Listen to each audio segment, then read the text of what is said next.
မင်္ဂလာပါကျွန်တော်နာမည်ကတော့ Shine ဖြစ်ပါတယ်လက်ရှိကျွန်တော်က Beauty Treasure Limited မှာ PR နဲ့ Digital Marketing Executive ဖြစ်လုပ်ကိုင်ရရှိပါတယ်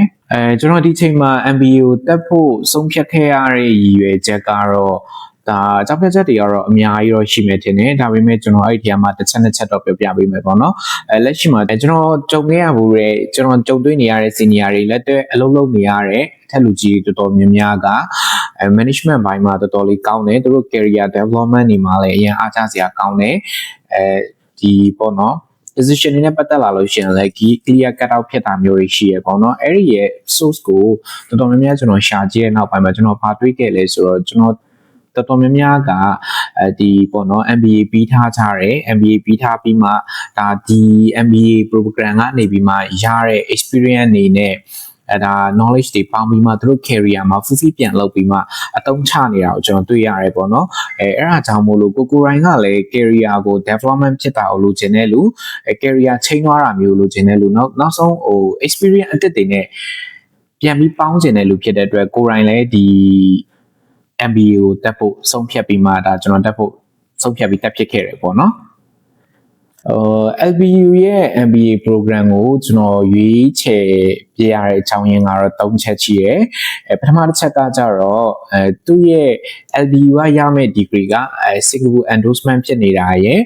ပြီးကြတော့ဒါ international qualifying ဖြစ်တဲ့ degree တစ်ခုဖြစ်နေတာရယ်နောက်တစ်ခုကကြတော့ကျွန်တော်တို့ဒါဒီကျောင်းရဲ့ကျောင်းလာကားတွေနဲ့ပတ်သက်ပြီးမှ installment plan တွေရှိတာရယ်နောက်တစ်ခုကကြတော့ကျွန်တော်တို့ဒါသူက weekend class ဖြစ်ပြီးမှသူကဒီ online ရော offline ရော online မှာပဲဖြစ်ဖြစ် campus မှာပဲဖြစ်ဖြစ်ဒါ hybrid တက်လို့ရတဲ့ class ဖြစ်နေတာအကြောင်းမို့ကျွန်တော်ဒီLBU ရဲ့ MBA ကိုရွေးချယ်ပြီးတက်ဖြစ်ခဲ့တယ်ပေါ့နော်ဟုတ်လက်ရှိကျွန်တော်ကကျွန်တော်အခုဒါ first semester ပြီးသွားပြီပေါ့နော်ဒါဒီ MBA LBU ရဲ့ MBA program မှာပြီးခဲ့တဲ့နိုဝင်ဘာ intake ကစတက်ခဲ့တဲ့အခု first semester ပြီးသွားပြီ first semester ပြီးသွားတဲ့အချိန်မှာဒါတွေအကျိုးရှိနေလဲဆိုတဲ့အခါကျတော့လက်ရှိမှာပေါ့နော် career နဲ့ပတ်သက်ပြီးမှပြောရမယ်ဆိုလို့ရှိရင်ကျွန်တော် career မှာအရင်ကထက်ကျွန်တော် strategic thinking တွေတိုးလာတယ်ဒါဒီပြောမလဲ human resource management ပေါ့နော်ဒါကို team members တွေနဲ့ဘယ်လိုလုပ်ပြီးမှ communication လုပ်ရမလဲကို team ကို leader management ဘယ်လိုပြန်လုပ်ရမလဲကို team ကိုဘယ်လို lead ပြန်လုပ်ရမလဲပြီးကြလို့ရှိရင်ကိုရိုင်းအပြင်ကို team members တွေကိုရဲ့ college တွေအကုန်လုံးကို develop ဖြစ်အောင်ကိုကဘယ်လိုပြန်ပြီး support လုပ်ပေးရမလဲဆိုတဲ့ဟာလေးတွေကိုကျွန်တော်ဒါလေ့လာသိမြင်ရတယ်ပေါ့နော်အဲ့ဒီရဲ့ knowledge လေးတွေရတယ်ကိုရိုင်းလည်းအဲ့ဒါလေးတွေကိုပြန်အသုံးပြုပြီးမှဒီ career မှာပြန်အသုံးပြုပြီးမှဒါလက်တွေ့အသုံးချနေတယ်ပေါ့နော်ဟုတ်ဒီကျောင်းတက်ပြီးသွားတဲ့3လအတွင်းမှာခုနပြောခဲ့တယ်လို့ပေါ့နော်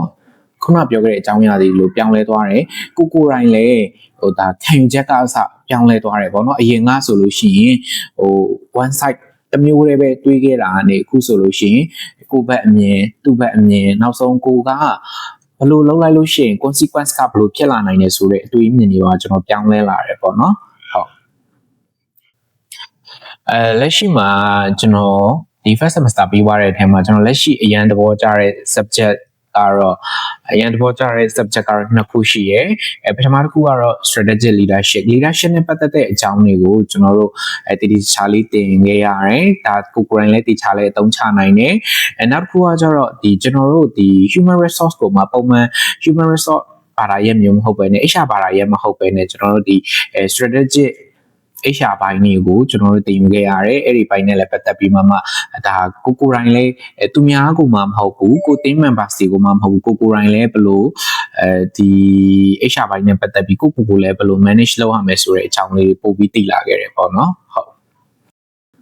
ပြောရမယ်ဆိုရင်တော့ကျွန်တော်ဒီ MBA နဲ့ပတ်သက်ပြီး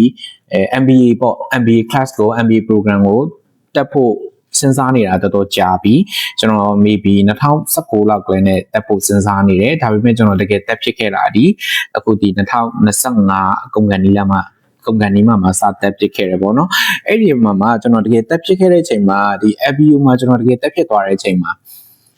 ဘာတွေကိုကျွန်တော်ဒီပေါ့နော်ဟို academic ဘိုင်းနဲ့ပတ်သက်ပြီးတင်ကြားရေးဘိုင်းနဲ့ပတ်သက်ပြီးကျွန်တော်ဗာပြောပြချင်လဲဆိုတဲ့အခါကျတော့ဒီ MBA program က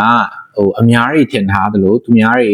အများမြင်ထင်ထားသလိုပေါ့နော်စာရီပဲတင်နေတာမဟုတ်ဘဲနဲ့ကိုယ့်ရဲ့တကယ်လက်တွေ့ career မှာဘယ်လို apply လုပ်ရမယ်ဆိုတဲ့အကြောင်းတွေရဲ့ဒီ classroom ထဲမှာပေါ့နော်စာတင်ခန်းထဲမှာကျွန်တော်တို့ဒီစာတွေတင်မကဘဲနဲ့ကိုယ့်ရဲ့ career ကိုယ့်ရဲ့ lifestyle မှာဘယ်လို apply လုပ်ရမလဲဆိုတဲ့ဟာတွေကိုပါတိကျလေးတင်ကြားပေးတဲ့ပုံစံတော့ကျွန်တော်အနေနဲ့ကတော့အကြိုက်ဆုံးလို့ကျွန်တော်မြင်တယ်နောက်တစ်ခုကကျတော့ကျွန်တော်တို့ခုနပြောခဲ့သလိုပေါ့ဘယ်လိုပြမလဲစာတင်တာမဟုတ်ပဲနဲ့ theory နဲ့တကယ်လက်တွေ့ကိုချိတ်ဆက်ပြီးမှဘယ်လို apply လုပ်ရမယ်ဆိုတဲ့အကြောင်းအရာတွေကိုပို့ပြီးတင်ကြားပေးတဲ့အတွက်ဒါ career မှာအရင်ကထပ်ပို့ပြီး regular တယ်ကိုယ့်ရဲ့ daily life မှာလည်းအရင်ကထပ်ပို့ပြီး regular တယ်ကိုဒီလုံးဝclear cut out ပေါ့နော် clarify ဖြစ်တဲ့ decision maker clarify ဖြစ်တဲ့ leadership style တွေကိုကိုယ့်အနေနဲ့ပို့ပြီး inspire ဖြစ်ဖို့ယူလာတယ်လက်တွေ့လည်းတကယ်လည်းအသုံးချပြစ်လာတယ်ပေါ့နော်ဟုတ်နောက်ပြီးကြတော့ခုနကကျွန်တော်အရှိမပြောခဲ့သလိုပဲဒါဒီ LBU ကဖွင့်တဲ့ MBA class ကကျွန်တော်တို့ weekend class တွေဖြစ်တယ်ပြီးကြတော့သူကစနေတင်နေတွေပဲဖြစ်တယ်ကျွန်တော်လက်ရှိအလုပ်လုပ်နေတဲ့ဒါရုံးကလေဒါ weekends တွေပိတ်တယ်ဖြစ်တဲ့အတွက်ကျွန်တော်ဒါအချိန်ကလည်းအဆင်ပြေတယ်ပြီးကြတော့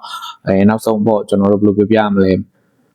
campus ပဲတက်မလားနောက်ဆုံး campus လာမတက်နိုင်တော့ကျွန်တော်တို့အဲ့ဒီ campus class ကိုပဲကျွန်တော်တို့ online ကနေတခါတည်း join မလားဆိုပြီးကျွန်တော်ရွေးချယ်စရာက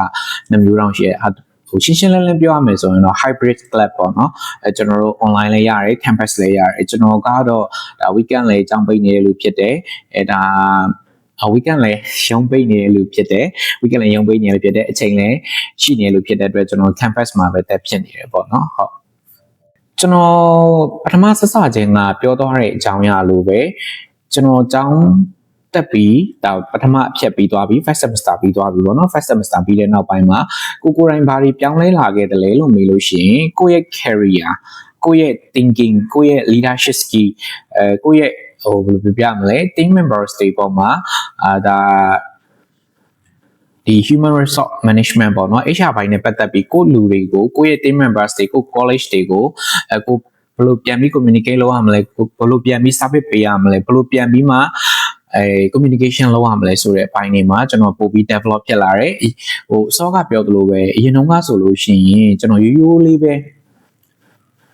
တွေးခဲ့တယ်ရိုးရိုးလေးပဲလုပ်ခဲ့တယ်အခုနောက်ပိုင်းမှာဆိုလို့ရှိရင်အကြောင်းတက်ပြီးနောက်ပိုင်းမှာဒါကိုလုပ်လိုက်လို့ရှိရင်ဥပမာနံပါတ်1ကိုလုပ်လိုက်လို့ရှိရင်ငါဘယ်လို consequence တွေရမလဲနံပါတ်2နီလန်းကိုလုပ်ရင်ဘယ်လို consequence တွေရမလဲဒါဒီလိုမျိုးအရှိအဝေးတွေပေါ့နော်အရင်ကထက်ကိုပို့ပြီးတွေးနိုင်လာတယ်ပို့ပြီးမှလည်းလုပ်နိုင်လာတယ်ပြီးကြတော့ပို့ပြီးမှ develop ဖြစ်ပြီးမှပြောင်းလဲသွားတဲ့ဟာတွေနောက်ဆုံးလုံးဝကိုယ်တိုင်ရဲ့ကိုယ့်ရဲ့ mindset ကစပြောင်းလဲသွားတာတွေအစားကျွန်တော်တွေ့ရတယ်ပေါ့နော်ဟုတ်နောက်ဆုံးအနေနဲ့ကျွန်တော်အနေနဲ့ဘာအကြံပြုချင်လဲလို့ပြောလို့ရှိရင်တော့ဒါကို career ကိုnext level ကို climb လုပ်ချင်တဲ့လူတွေပြီးကြတော့ကိုယ့်ရဲ့ daily life မှာပဲဖြစ်ဖြစ် career life မှာပဲဖြစ်ဖြစ်clarify ဖြစ်တဲ့ leadership skill တွေ clarify ဖြစ်တဲ့management skill တွေအကောင်လုံးတိုးတက်ပြောင်းလဲချင်တဲ့လူတွေဆိုလို့ရှိရင်ဒါစာပဲတင်တာမဟုတ်ပဲねကို real life မှာလုံးဝ apply လုပ်လို့ရတဲ့ technique တွေကို sharing လုပ်ပေးနေတဲ့ဒီ LBU ရဲ့တင်ကြားပေးနေတဲ့ဒီ LBU ရဲ့ MBA program ကိုလာရောက်တက်ဖို့တော့ကျွန်တော်အနေနဲ့တော့ recommend ပေးခြင်းနဲ့ကိုကိုရိုင်းလဲဒါဒီတော့အတွက်မှာပြောင်းလဲတော့တာဖြစ်တဲ့အတွက်ဒါနောက်ကျွန်တော်မိတ်ဆွေတွေပဲဖြစ်ဖြစ်ကျွန်တော်တကယ်ချင်းတွေပဲဖြစ်ဖြစ်အတီးမိတ်ဆွေတွေပဲဖြစ်ဖြစ်ဒီဗီဒီယိုကြည့်နေတဲ့ Orient ပဲဖြစ်ဖြစ် Orient တွေပဲဖြစ်ဖြစ်ကိုယ့်ရဲ့ lifestyle မှာတကယ်ပြောင်းလဲချက်အကြီးကြီးဖြစ်ချင်တဲ့လူတွေဆိုလို့ရှိရင်တော့ LBU ကဖွင့်တဲ့ MBA program ကိုလာရောက်ပြီးမှတက်တဲ့နယ်လို့တော့ကျွန်တော်မြင်တယ်ဟုတ်အားဆိုကျေးဇူးတင်ပါတယ်ဟုတ်ကဲ့ Education for a promised future.